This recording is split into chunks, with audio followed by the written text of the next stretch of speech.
Ashe, ashe. MedicineMamaKia sending you some ashe for your day, baby. So get up in here, friends. Get up in here, friends. This is going to be Witching Hour featuring a beautiful guest feature. Welcome back. Welcome back. We're bringing back Witching Hour Wednesdays. Yeah, it's overdue. So I'm going to give y'all some time to get up in here as I write down below the guest feature. Bronx Witch. Period.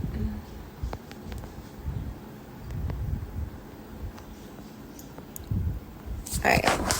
So I'm excited to get back into doing these. It's been a long time since I just did like Witching Hour Wednesdays where I talk to you guys about spells, mysticism, witchcraft, the elements, hoodoo, crystals, herbs, spells, new moons, full moons, and all of the mysticism in between, ancestral reverence. And I just want to get back into doing these Witching Hour Wednesdays because the whole purpose of me doing them was to have guest features, to have interviews with people who are spiritualists, who are doulas, Reiki, witches, wizards, who are a part of the arts, a part of the crafts. And today's episode, I'm super excited to be guest featuring with the Bronx Witch, who, if you guys don't know, I will be having them join here very shortly to express and explain who they are, what they do for a living, and how they attribute witchcraft, how they attribute sisterhood, how they contribute community building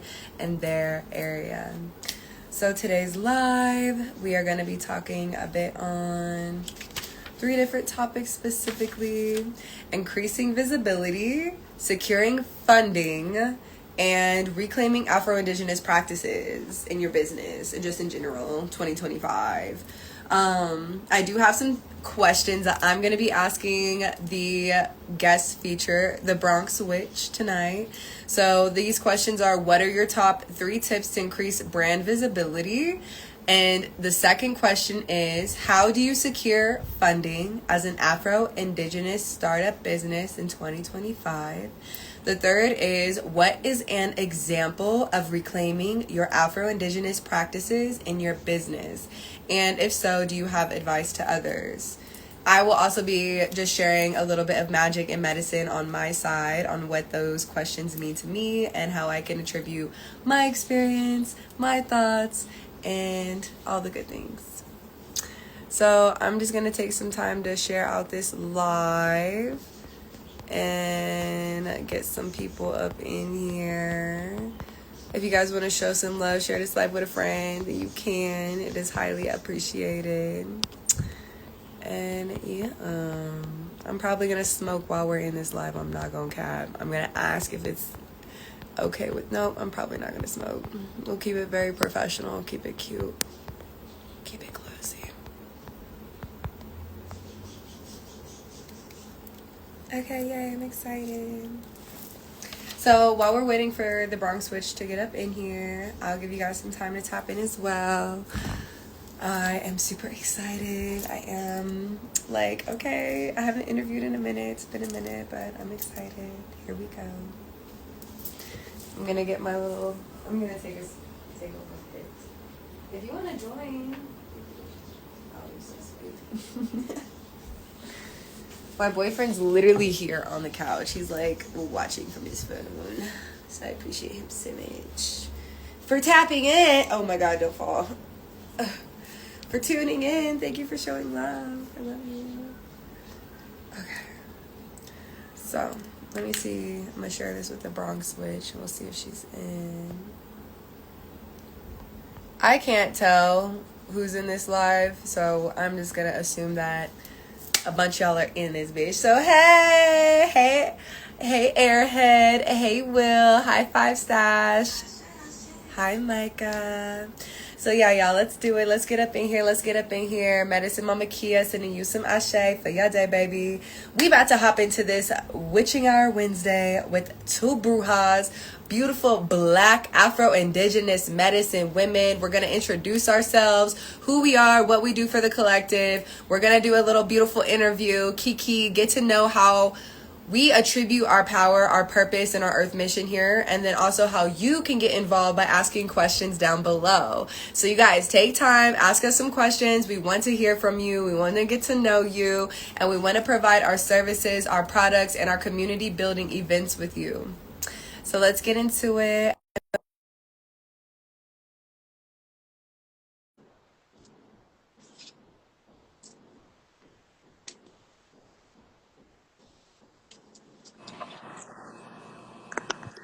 Hey, hey, girl. Ashe, ashe, mami. Mwah, How mwah, are you? mwah. Happy Wednesday. Thank you for Happy showing Wednesday. up. Of course. Can you hear me? I put on a little microphone. Yes. Okay, good, good. It is hot in here, and I have my AC on, and I was like, don't nobody want to hear that, so let me mic up and make it better. I love it. No, you sound clear and pristine. I'm so thankful for your presence, your melanin, and your magic. Thank you for existing, Goddess. I'm very excited to bring back Witching Hour Wednesdays. And for the Yeah. first person for me to actually guest feature an interview is one and only Aboriginal, the Bronx Witch. Y'all, if y'all don't know, please go follow, show some love, tap in and tune in. We do have some gems that we're going to be dropping today on our conversation. So I'm just going to step back and let the beautiful goddess open up, share who she is, what she does for a living, and how you guys can attribute to the community building. Yes, yes. First of all, thank you so much for having me to be the guest for your first Witching Wednesday back. I'm incredibly honored that you would want to include me in this, and I'm so glad that you're back because the topics that you cover are super important. And for your audience or anyone watching who doesn't know me, I am Allie Kravitz. They call me the Bronx Witch. And I am, ooh, your lights went off as soon as I said that. I love that. I am a practitioner of over 20 something years. I started my spiritual journey when I was 12. I'm going to be 39 next month. So it's been a very long road, a reader since I was 15. And currently, I am the founder of Witchwork, which is the only co working space for spiritual and wellness practitioners in New York City. And I'm the CEO and founder of BetterWitch Coaching, which is my coaching platform for witches that want to go to the next level. I focus primarily on spiritual practitioners that are entrepreneurial, that want to go into business for themselves, that want to do what they do in some type of full-time capacity, or that want to just go beyond maybe a hobby or a dabble. But I also offer classes and programs for spiritual practitioners that are not necessarily entrepreneurial and just want to deepen their practice. You can find all of that on my platform. You can go to the link in my bio, or you can just type in bronxwitch.com. It'll take you where you need to go. Okay. Yeah. Kiki. Give it to me. We love it. Thank you for all your magic. I'm personally Yeah. very excited to get to know you more when it comes to business expansion. I identify as a witch. I personally identify as a queer, Black, Afro-Indigenous bruja. So me personally finding you and noticing that in your title of your name was Bronx Witch, New York, right? Yeah. I was like, Yeah. New York, The boogie witch, down. Black goddess. She's I standing made 10 it toes on so what she's doing. easy. People are like, oh, how did you come up with your name? I'm like, I thought of it in 2 seconds. I was like, this is who I am. And being from the Bronx is so much a part of who I am. So the two of them just had to go together. So now I'm happy I chose that because it's pretty obvious. If you don't think you know enough about me from the name, it should tell you everything you need to know. Ashel. I'm very thankful that I get to connect with you because, yeah, I love to work with the elements, the quadrants. So we got the north, the south, the east, the west. We got the fire, we got the water, the air, the earth. And I'm thankful that we get to bring forth magic, medicine, and community building together, even though we're from different spaces, but we resonate on the same frequency. So blessings to growing, me coming out to support you in New York, where it comes Yeah. to your community building events. I'm so excited to join. I know that you personally host a few different gatherings, your tea and tarot events, which we're going to get Mhm. into, you guys. Okay, yes, I got another bruja on here that actually be throwing events, that be Yes. making such safe spaces for the community for their tea and tarot events. And they also have staycation retreats. To retreat. So I Yes. hope you guys stay tuned for this whole live. We have some gems to drop, but I do want to open up and kind of just go into conversation. I do want to open up and just share who I am as well for those who don't know, but I know y'all just know a little bit. I'm Medicine Mama Kia, and I am the owner of the Witch Wellness Shop. I specifically host full moon ceremonies and mental health check-ins for the Black, Indigenous, BIPOC, and queer collective on a monthly basis. And I also provide services and products for us by us. So if you're in need of yoni steams, tarot readings, divination work, I connect as an eclectic pagan witch. So I tap into hoodoo, paganism, I tap into all different forms of magic, but I specifically am really highlighting Black and Indigenous work in today's conversation. So before we begin, my beautiful goddess, Bronx Witch, is there anything that you would like to open up or share? Well, I think, aside from just immense gratitude for this space and for anybody that tunes in, I think that what I ultimately hope everyone takes from this live stream is that we are out here. I think that way too many witches, especially witches of color, really feel like they are by themselves because you are often the only one in your family, in your community, your neighborhood, your friend group that has interests like yours, that thinks the way that you do, that maybe is a spiritual person or that has particular spiritual gifts that others don't seem to have. And all of that can be incredibly alienating and cause us to feel like we are alone. But like the Black witches run deep. Like we are out here in droves in every city and every town. And if you're relying on the algorithm to tell you what is out there, then that's probably why you think there aren't that many of us. Because our content doesn't necessarily get pushed. It's not necessarily mass commercial type of stuff that any of us do. So I encourage you to shake off that feeling that you are alone, realize that we are out here, and take finding us a bit more seriously and become active in that rather than waiting for something to come across your screen. Actually getting out outside, searching online, using the internet to your advantage, and looking for your community, because that feeling of loneliness doesn't have to be. And it's really honestly could be just a Google search that helps you to find the most amazing group of people that you didn't even know were there. That part. Ashe. I received that for myself as well. Thank you. To all the people that are in this live, please do us a favor. Share this live with 3 to 5 of your friends. Let them know that the Bronx Witch and Medicine Mama Kia are live, and we're doing a Witching Hour Wednesday. Because if you're not the lonely witch, you might know one. That So part. Share That it. part, because I've been feeling like a lonely witch. Like, I was like, oh my God, what? Because, like, I don't know. We'll get into it. But there's times where I was like, damn, should I change my name? Like, is this ruining business opportunities? Is this, creating like a disconnect when it comes to funding? So I'm excited just to open up conversation with another bruja when it comes to standing in your resilience, standing in your power, and still receiving all. And yes, even though it feels like you're getting rejection after rejection, no after no, and you create the table instead of finding it. Yeah. So I do want to open up. I know that our topic highlights today for you guys, we have 3 topic highlights. One is increasing visibility for your brand, for your business, for social media, all the things. Securing funding, same thing, brand, business, all the things, bless you. And then number 3 is reclaiming Afro-Indigenous practices in general in business in 2025. We're just going to hit like general notes on that. We are going to share our personal experiences and also answer questions that you guys may have in the chat down below. So I want to open up with the first question for you, beautiful goddess. Should I just call you Allie or? Yeah, Allie's fine. Okay, Allie, what are your top 3 tips to increasing brand visibility in 2025? Well, first of all, I think, let's see, organize my thoughts into 3. The first thing that jumps into my mind is something that my followers are probably tired of hearing me say at this point, but it's a hill I will die on.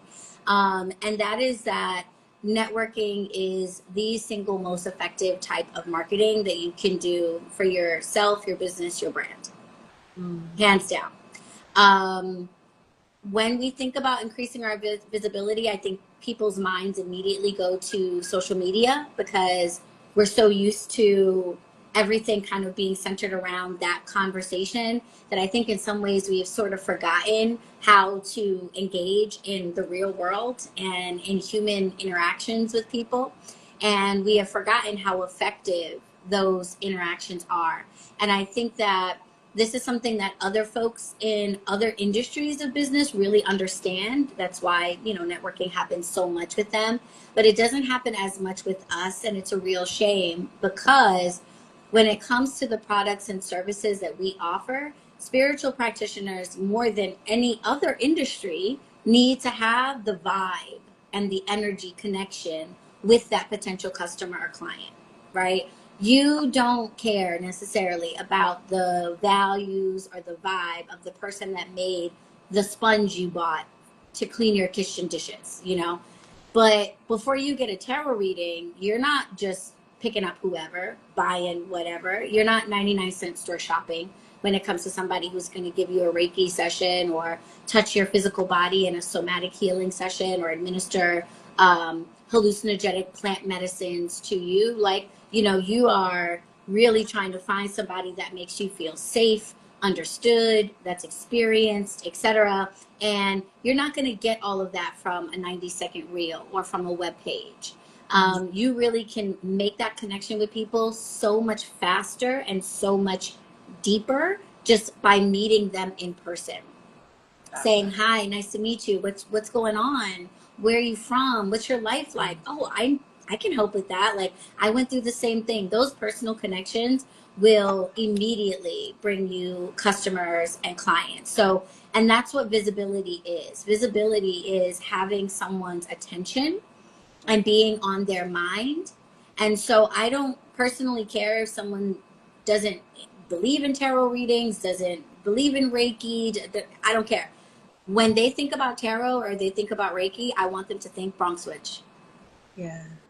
Right. So they might never ever be a customer or a client, but visibility means when they think of that industry, they think of me. When they think of that service, they think of me, and that's what you want.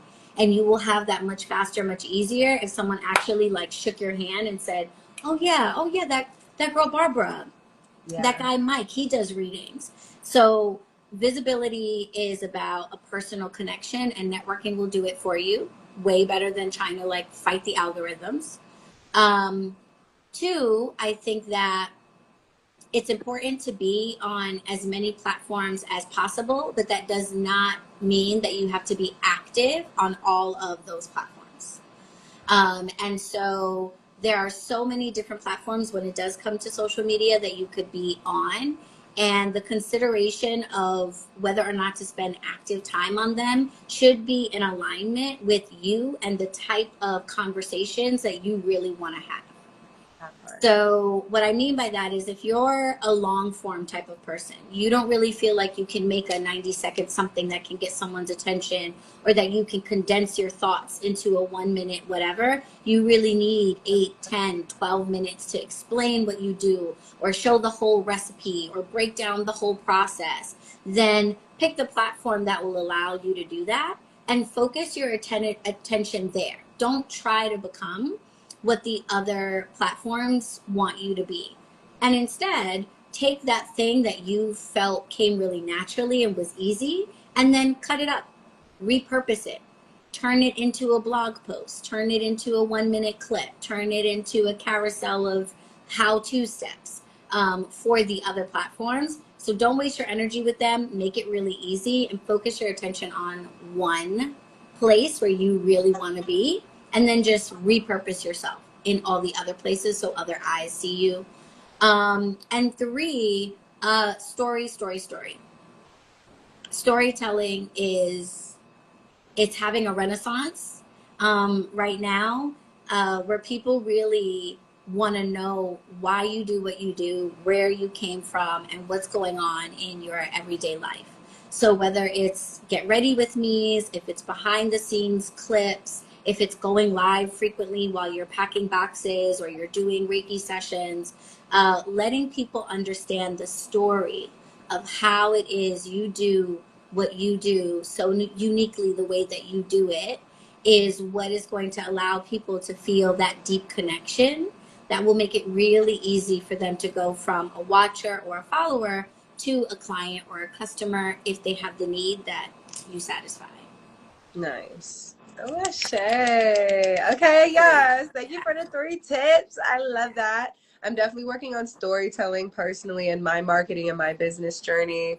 The first thing that you said, obviously, that stuck out was in like interpersonal relations. I think So both. building that relationship personally and being consistent and showing up physically, not just social media. Because a lot of us, when we think of networking and we hear that word, we're like, oh, getting on Instagram, let's get on Twitter, let's get on all these different social media apps, Facebook, YouTube, and not remembering that you can go network at that gathering event on Eventbrite. You can go search on Eventbrite these spaces that correlate with your brand, your niche, your activities, your hobbies, your likes, your interests, and Yeah. start to get involved out there. So I Yeah. definitely appreciate that idea. That's a Yeah. form of just networking your business and brand in general. I And do want to think share. of it mathematically. Like if 100 people know you online as a tarot reader, but 100 people in your neighborhood don't know that you're a tarot reader, you're doing it backwards. Mm, I love that. I was about to say, I definitely feel like a lot of people get nervous of being in person. There's like this fear of putting yourself out there and also that rejection that I was speaking of earlier. And it's not for the weak, okay? It's not. It is not. It is not. But with that being said, like it is, it is for the chosen, and the chosen have to be consistent in this journey. But know that you're chosen as well. Never feel like you can't do it. You're not able to do it. You don't have the resources. You don't have the access. Like the Bronx Witch is saying, she is an access. She is a resource as well. So you can join her events. You can join her community building groups as well. There's different memberships that you guys can get into when it comes to building your brand, building awareness, and increasing funding. This is just a general live that I'm doing with this beautiful goddess to generate more information and awareness, not only to our brands, but to you guys when it comes to building your brands. Ashe. And I'm really glad that you said that about being afraid to show up as the face of your business or being afraid to put yourself out there. Because this is something that I work with my Better Witches on quite a bit. And the reason why I start off with very organic approaches to getting customers and clients, like all of my Better Witches, like we do not start, they will tell you, I don't want to talk about websites, I don't want to talk about ad campaigns until we talk about sending an email to every former coworker, classmate, friend, and family member and telling them that you're starting your Reiki business and you need some volunteers so that you can get some reviews, get some content, etc. And it's important to start there, not only because that's a good marketing strategy. It's good to start there because I do think it's a little bit delusional to believe that you're going to build a successful anything if you can't say, this is what I do. Like if you can't stand 10 toes down on whatever it is that you're doing and how you identify, if you can't stand 10 toes down and say, I do tarot readings for people, I am a psychic, I see visions, I am a medium, I talk to dead people, I am a witch, I do spells, I cast, potions and rituals, this is what I do, you're going to never be able to reach as many people or really reach the place that you want to be in to be able to do that full time. And a good practice for you is to first start with the people around you, because the people around you are the ones whose judgment hits the hardest, right? It's usually easier to stand up in front of a bunch of strangers and say something that they're not expecting than it is to go to your own friends and family and say it, because their judgment really hits. If they denounce you, if they don't get you, that hurts way more, and it's a lot harder to say, oh, whatever, forget you, than it is with a bunch of strangers. So if you can do that first, rip that Band-Aid off and get that out of the way, if you can look at your mom, you can look at your super religious coworker, you can look at your best friend and say, yeah, I'm starting a business centered around my spiritual gifts. You will never have any fear standing up in front of a bunch of strangers and saying the same thing. So starting there is strategic, but it's also important for your acceptance of yourself, because you're not going to be able to show up authentically anywhere if you're still hiding who you are from yourself and the people who are closest to you. I love that you say that. That's very important. I feel like I'm going to just backtrack off of that. As in Aries, I'm always like, I have something to say. Yes. Love it. Okay, backtracking off of that, I personally know, let me not just put myself out there. I have friends and I have experiences with different entrepreneurs, whether it's small starting or they've gained experience and they're up there with a mortar, brick and mortar, whatever, or they're just doing online stores. Certain stories that I've heard where people are like deterring me from not starting my business as well was saying that your consistency, your supporters aren't going to be your friends and family. Like, Yeah. they're going to be your competitors, or they're going to see you as you're going outside of their comfort zone, so they no longer have access to you and they can't relate to you because you're hitting a different frequency of growth that they're not going to want to be around. Or sometimes they don't correlate with your brand. Say you are raised in a Christian household, all of a sudden Bronx Bruja want to come out and say, I'm starting my business, and the family's like, okay, well, you know what, we're gonna have to banish you from the family because you are bringing demons into the house. So it's like, oh snap, hold up, we're gonna have to family, let's have a reconnection. But I believe in the way that you said starting there is so strategic, because it does build that self-confidence. It does give you that realization, like, is this what I want to do? And is this worth me doing it? Is this my life path? Is this my earth purpose? Outside of, oh, is it a trend? Do I think being a witch is cool? Do I think being on Witch Talk is fun? Do I Right. think just doing love spells is awesome? This Like, is girl, going you to don't be know an what you're easy doing. job. Like, yeah, no, it's not. And once you are willing to look at like a family member who you love deeply and say, I am okay with no longer having a relationship with you because I'm not willing to sacrifice not being the full version of me, nobody can touch you at that point. No internet troll, no heckler in the crowd, no angry religious protester at the event. Nobody can touch you once you have risen to that level of personal strength and maturity and willingness to love and accept yourself, at the expense of relationships. You're at that point now, you're really knee deep in it, and now you just need to apply practical knowledge about how to grow a business to that genuine passion and desire, and it's inevitable that you'll be successful when you put the two together. Come on now. Let's give it up for Bronx Mamas. Yes. Okay, Bronx, which I like you, Ali. You're very Thank beautiful. you. I like you So too. the second question, my goddess, is how do you secure funding in Mm. 2025? Either as like an Afro Indigenous business, as a Black business. What does that look like? Like, how do you start that? Okay, so the first thing that I will say about funding is the vast majority of spiritual practitioners that I interact with that are talking about funding or want to know more are not in a position to be funded. Okay. Mm-hmm. Way too early in the game and exploring a business path where funding is not necessary, should not be necessary. Okay. So, funding is a conversation to be had when you need a large amount of capital in order to accomplish a project that is not going to generate revenue immediately. So, you're opening a storefront or you're launching a nonprofit. These are opportunities for funding because it's going to take some time. There might be renovations, there's sponsors and donations you've got to collect, and all of those things that have to happen before you're going to be able to generate the revenue you need to pay yourself or pay anybody else.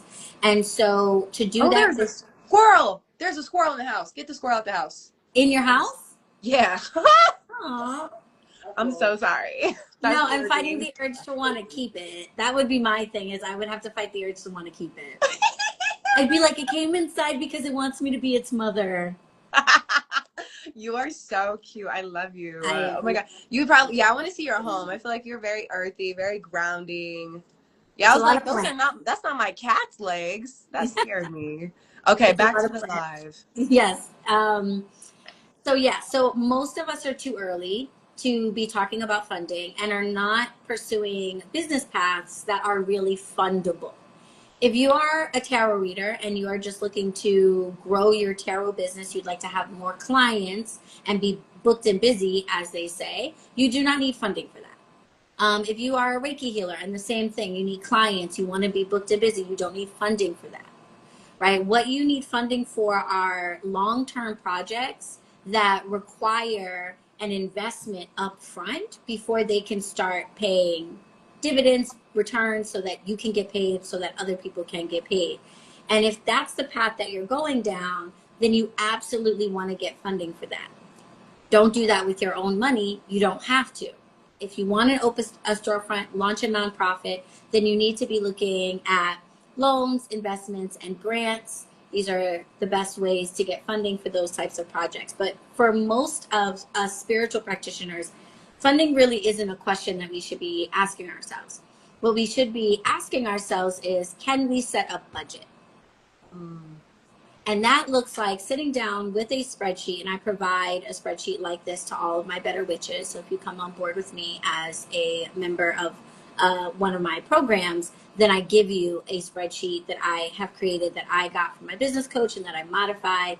And it allows you to track all of your income, whether it's the 9 to 5 job you have, or every tarot reading, or the pop-up events you go to, and all of the expenses that you have related to your business. And it shows you what your profit is, but it also shows you what your operating budget is and how much you can afford to spend every month on your business. That's what you need to know. That's what you need. More importantly than money, than funding. You don't need someone else's money for a most service-based operations. What you need to know is, how much of my own money can I actually afford to spend on a mailing list platform, a booking site, new tarot cards, a table and a booth for my next event, the vendor fee for the next event. That's what you need to know, so that you make sure that you are not overspending, and also so you're tracking whether or not what you spent actually returned. That $150 that you spent for the vendor fee that you did at an event, did you make $150 in sales? Right? If you didn't, okay, maybe we need to look at a different event. Okay, or maybe we need to, market ourselves differently at the event or whatever. But that's really where your financial mind should be. Budgeting yourself and paying attention to how things are trending, so you can double down on the things that are working for you and quickly eliminate the things that did not work, did not return on the investment, so you don't keep making the same mistake over and over and digging yourself deeper into debt trying to get your business off of the ground. For the very small percentage of spiritual practitioners that do need funding, folks that are looking to open physical locations or launch nonprofits that need funds to be able to give out services or grants or scholarships, etc., then my encouragement to you, especially if you are POC, if you are queer, if your business is oriented around Afro-Indigenous practices and holistic healing, which is far less well understood and can make some investors a little bit nervous, like, oh my gosh, are you going to get into an insurance thing because you're giving someone herbs and it's not FDA approved and blah, blah, blah, blah, blah. So if you fall in that category, my recommendation is not to put your focus on the big financial providers, meaning the traditional banks. Doesn't mean don't apply. You can give them a shot, but I wouldn't hold my breath, and I wouldn't put all of my energy into going to Chase and Capital One and all of those folks. Instead, what you want to look at are grants, and you want to look at something called EDCs, which are Economic Development Corporations. These are nonprofit organizations that are usually supported and funded by the SBA, so they have government funding, and they intentionally give loans to POC, low income, queer, etc. folks. They are specifically for marginalized communities. They get government funding and private donorship to be able to do that. And they can issue you a loan the same way a bank could, but with much better interest rates, much better terms. And because you're dealing with smaller organizations with human beings that you can sit down and talk to, you have a much better chance of helping them see how investing in your business is going to be smart for them and helping them to understand how you're going to actually pay them back. I'm grabbing a pencil so I can write it down. Take the notes. Everybody else, I hope you're taking notes because I'm literally interviewing her, but I'm also taking notes because I need this. Please, because all of this I had to learn the hard way. I was 4 years in, many applications in, after getting a loan through Renaissance EDC here in New York, which is an EDC that was created during the Civil Rights Movement in Chinatown, specifically to help Asian Americans get their businesses off the ground. And they've now expanded to marginalized people of all backgrounds. I applied to so many loans through so many banks because I didn't know any better. And that's the first thing I think of. Like, you see an advertisement, American Express says, apply for a loan. And I'm like, okay, yeah, let me apply for the loan, right? And it wasn't until God sent me Renaissance and they gave me that loan that I started speaking with underwriters, loan underwriters. Those are the people who sit and write up the terms of your loans, and learned more about the financial landscape that's out there, and learned how difficult it is for businesses like ours to qualify for traditional loans.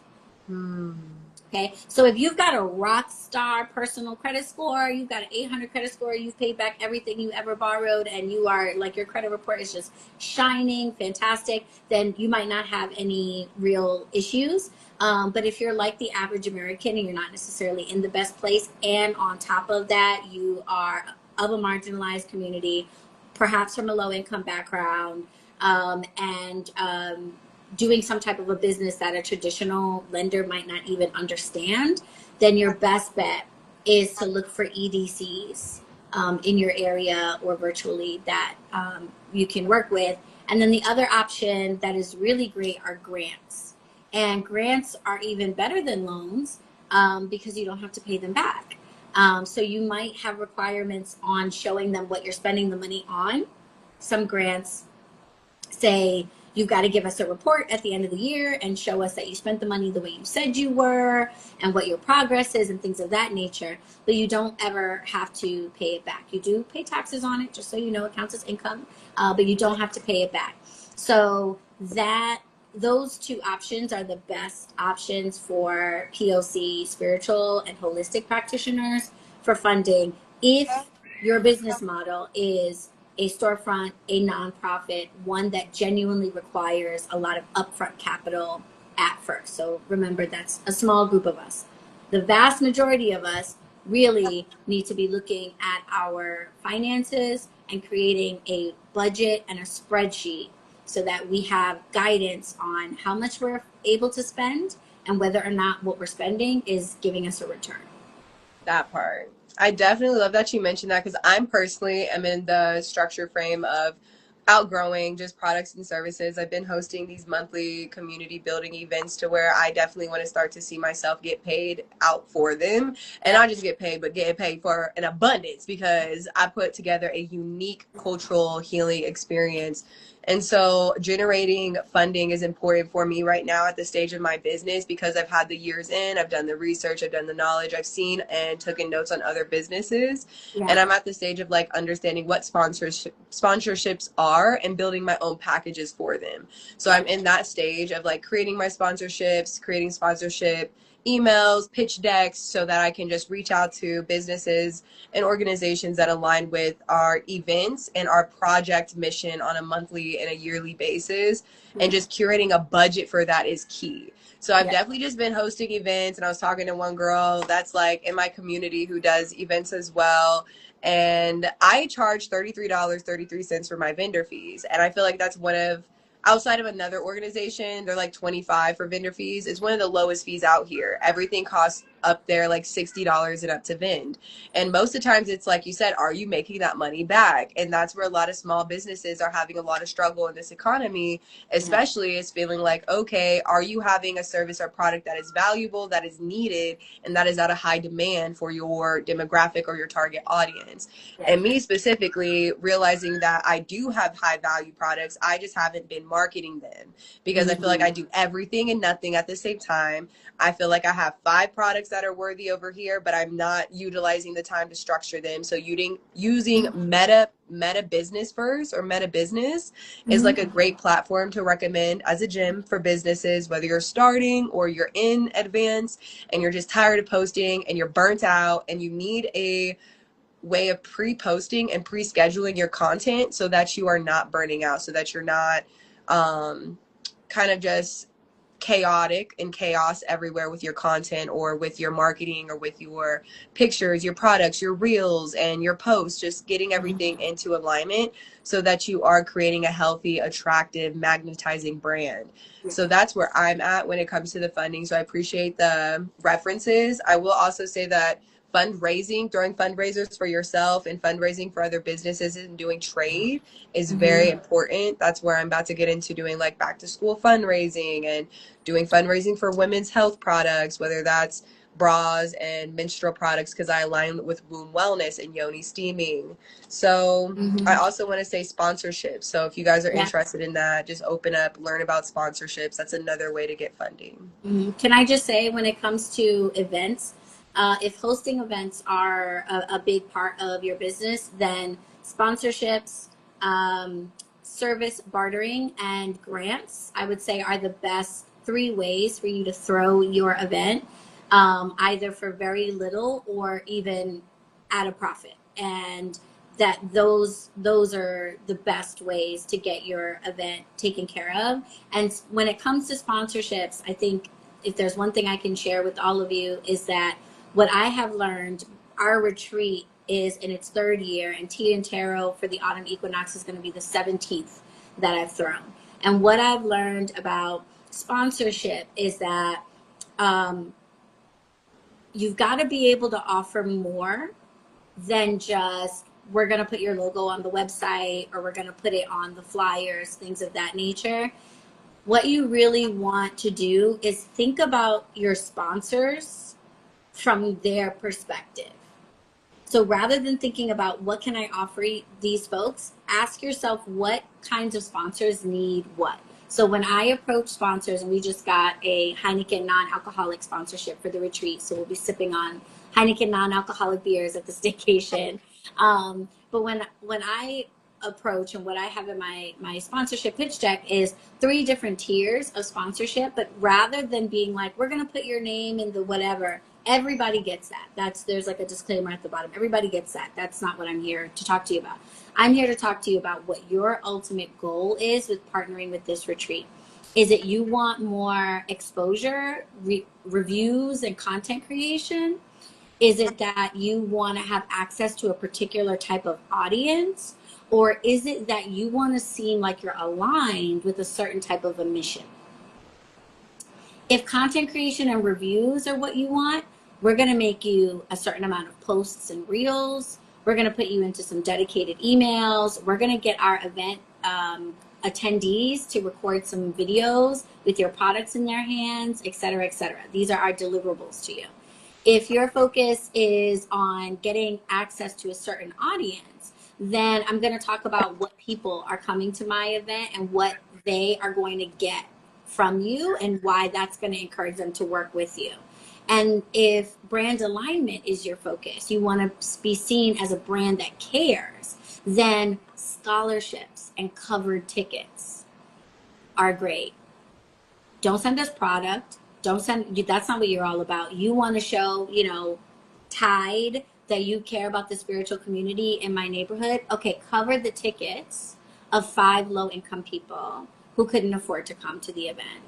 And they will be told that you are the scholarship provider. We'll post about it. We'll send out emails letting everyone know that you have made the scholarship possible. So get creative with what you offer potential sponsors and think about it from the perspective of what types of benefits are brands and businesses in need of, and then give them that. Okay, yay! I'm taking notes. I love it. Love it, love it, love it. So a lot of yeah, a lot of this I'm like in alignment with personally. So I hope that this conversation is giving abundance to those who are watching and then those who get to see it that didn't get to make it. The last question that I have for you, Ali, is what is an example of reclaiming your Afro-Indigenous practices in your business? Mm.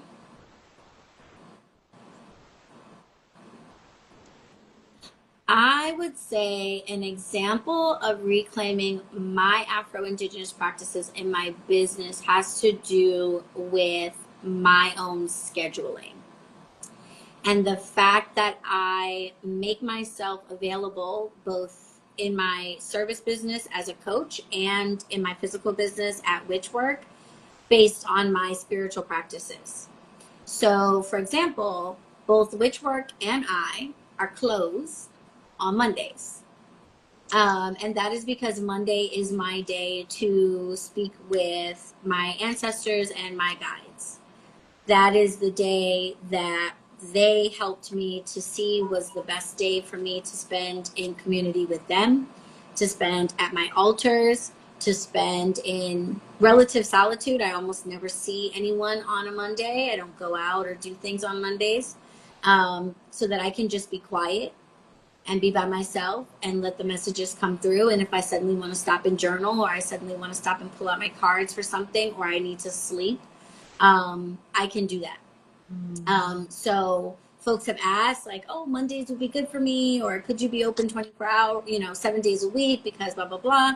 And as of right now, the answer has been no, because being connected to my spiritual practices is the most important thing that I do for my business. So it comes first. The better of a place that I am in, the stronger my relationship with them is, the clearer I can hear them communicating with me, the more intentional I am about setting aside times for them to communicate whatever messages I need, the better everything else goes. And there have been times where I've forgotten that because I've been distracted or overwhelmed by the business. Got to get the next client, got to get the next customer, got to apply for the next thing, got to do that.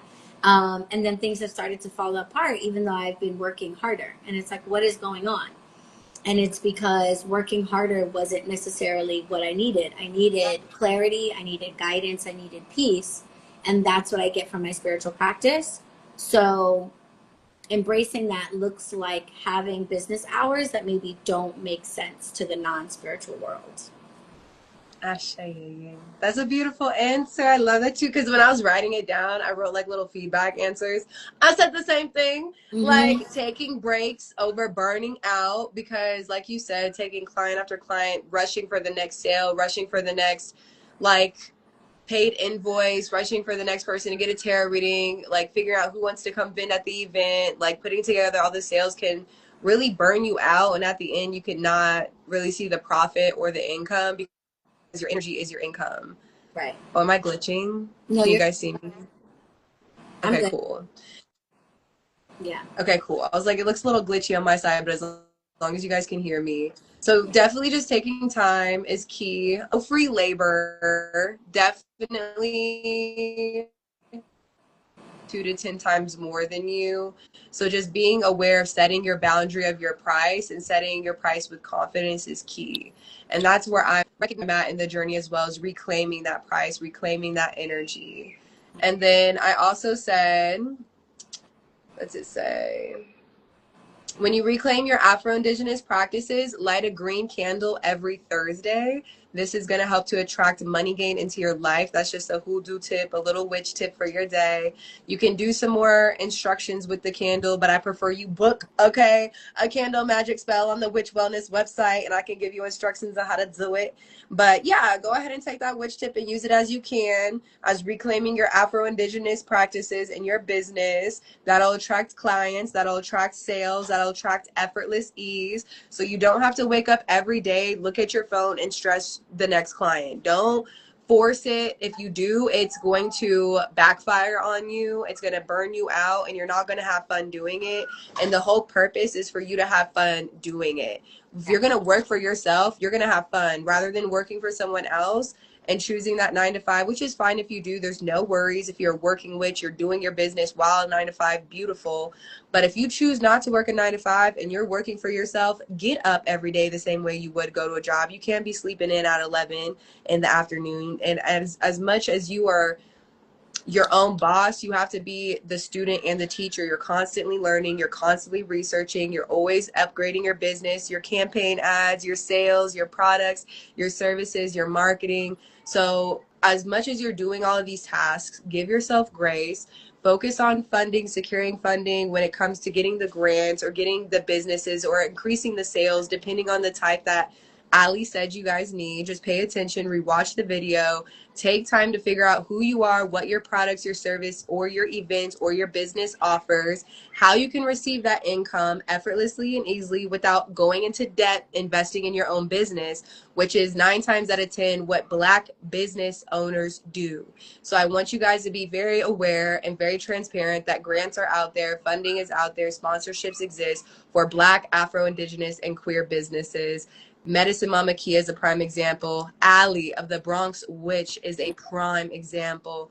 I Tap just in. won $5,000 from Ponce Bank, and and that was huge for me because it was the first thing when I received my loan from Renaissance from the EDC. We were Bronx Witch headquarters, which had witch in the name, but this, I feel like witch work is even more just like bam in your face, right? So for me to get a financial institution backed by Fiserv, so 2 financial institutions, a bank and a lender, to say the name of your business does not bother me.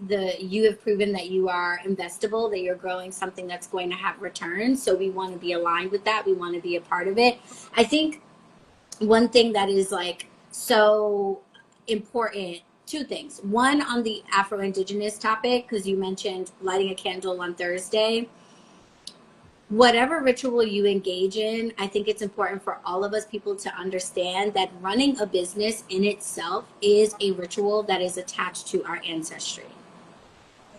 And that in particular, for those of us who identify as women, it is only in the last, like, I don't know, 500, 1,000 years that when we think about business, we think about men and the patriarchy and capitalism. When we go back in our ancestry, most of us will find that our ancestors often had women in charge of the marketplace, in charge of negotiations, in charge of setting prices on crops, on cattle, on woven textiles and goods. And it was often the women who had the conversations over what was going to be bought, what was going to be exchanged, etc. So for my femmes out there, understand that being in business and creating a business around your spiritual gifts is very much an Afro-Indigenous practice. It's tied to who you are. And so remember that getting up at a certain time, like you said, having a calendar, being intentional about getting more knowledge about how to run a business, learning about taxes, loans, insurance, etc. These things are not outside of your reclaiming. They are a part of your reclaiming. Our ancestors for the last 500, 1,000 years were convinced that because they were women, because they were feminine identifying, that they had no place in business, in negotiations, in finance. And that's a new story. Our ancestors before that had a very different concept of who was best equipped to be running the business of the family or of the village. So you're reclaiming your Afro-Indigenous practices by stepping into the entrepreneur role. It's not separate at all, especially if you are a woman. So I want to say that. And the other thing that I want to say is I think ultimately your success as a spiritual practitioner comes down to how seriously you take yourself. I do find too often that folks who start tarot practices or Reiki services, etc., don't take themselves seriously. And ultimately, the most effective way to change that is for you to use your own practices in your own life. So if you're not doing tarot readings for yourself, if you don't use Reiki when something hurts or feels off or is wrong, if you're not administering the same spiritual baths or cleansing spells that you would offer to a customer or a client, then you're not taking yourself seriously. So take a moment before even focusing on how to get customers or clients or convince people to pay you for the things that you do, to make sure that the things that you do are really a part of who you are and how you live your life. Because once you do that, you have the best testimonial ever. All right, if you're a fitness trainer, if you're a weight loss expert, if you're a nutritionist, there is no better piece of marketing, advertising, proof of concept, etc., than you losing 150 pounds and you showing the before and after pictures. That part. Right? So what you do for yourself, if they are not a part of how you live your everyday, if you have a problem and the first thing you do isn't run to your cards, then why would somebody else, if they have a problem, think, let me call Kia for a reading? Right? Which they So, do. which they do. Okay, they do, right? So make sure, and that's because you are your number one customer. You do that for yourself. That is how you live your life, live your existence, right? It's a part of who you are. And so it sells itself. Your success will sell your services.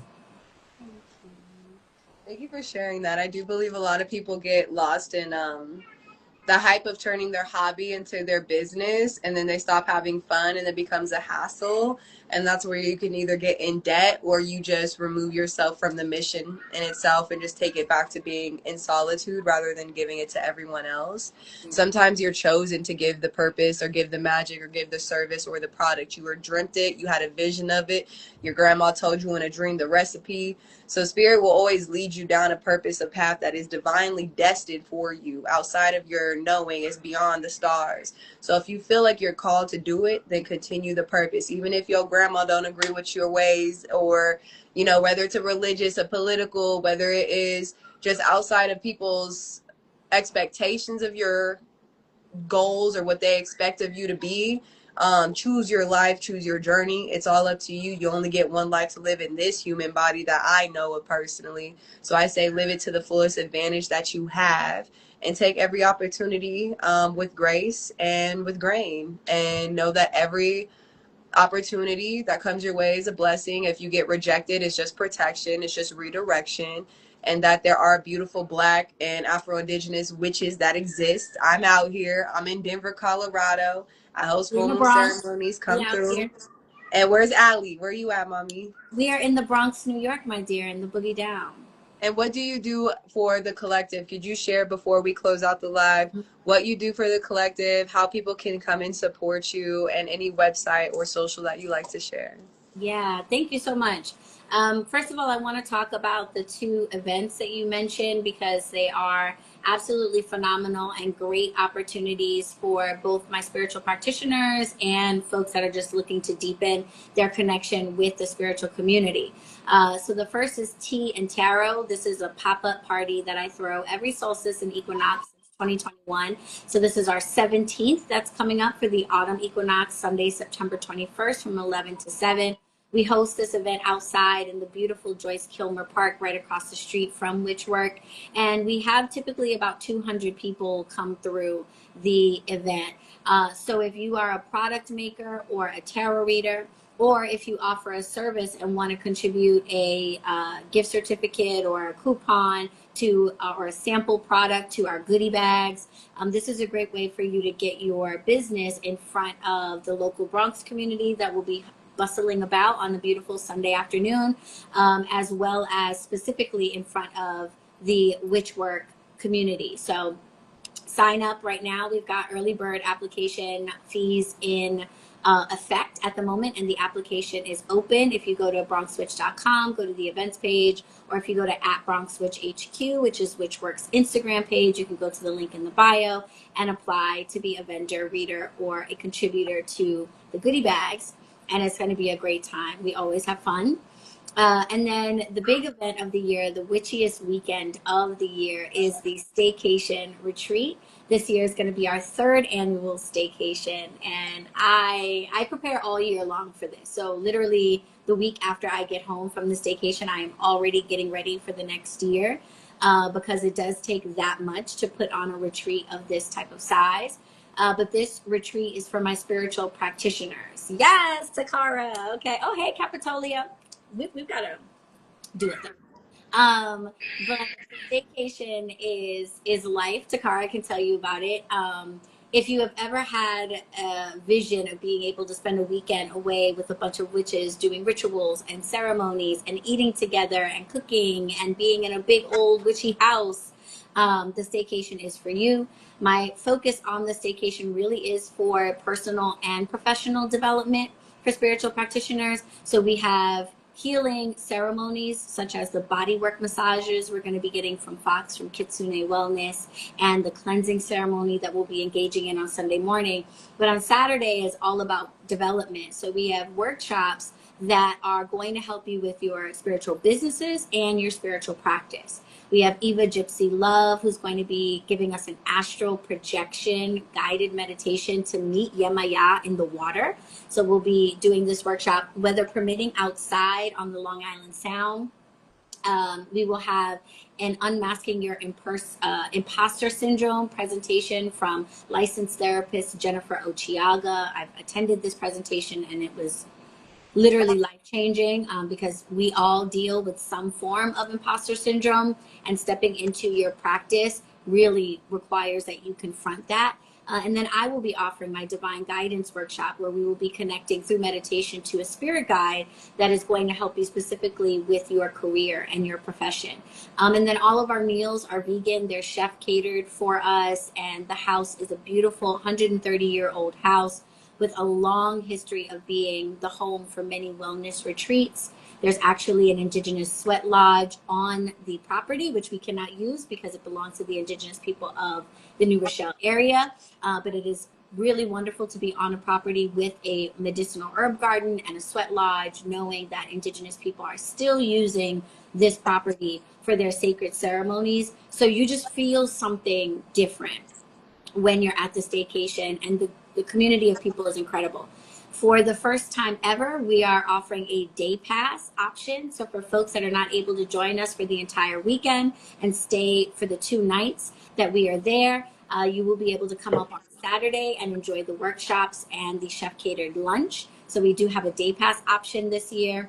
And it's just an incredible time. The house has 9 bedrooms. There's enough room for 20 people.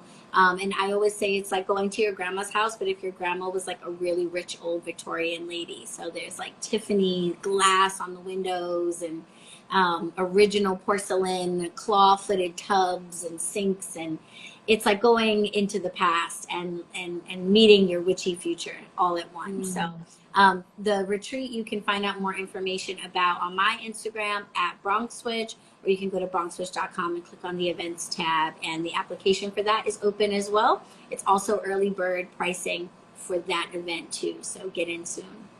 Wow.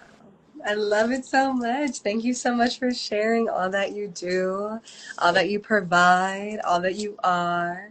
I'm excited to show up and support, especially when it comes to the tea and tarot and your staycations. I think that everyone should tap in and tune in when it comes to the witches, baby witches, wizards, spiritualists, healers, medicine women.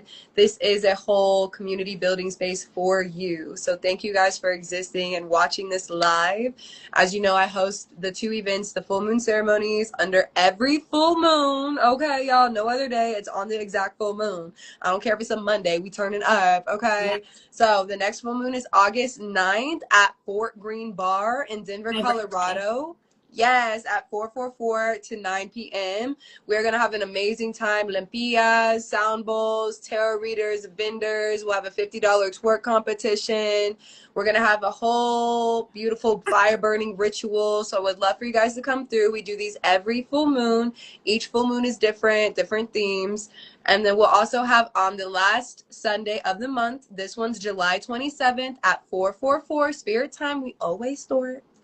to 7 p.m. It's a free mental health check-in. Free pizza. We do 5 giveaways to the first 5 people who come. And then we'll also have a collective tarot pull, a journal prompt, and then we'll do a fire burning ritual together with aromatherapy activity. If this sounds up your alley, bring the babies. Kids are welcome.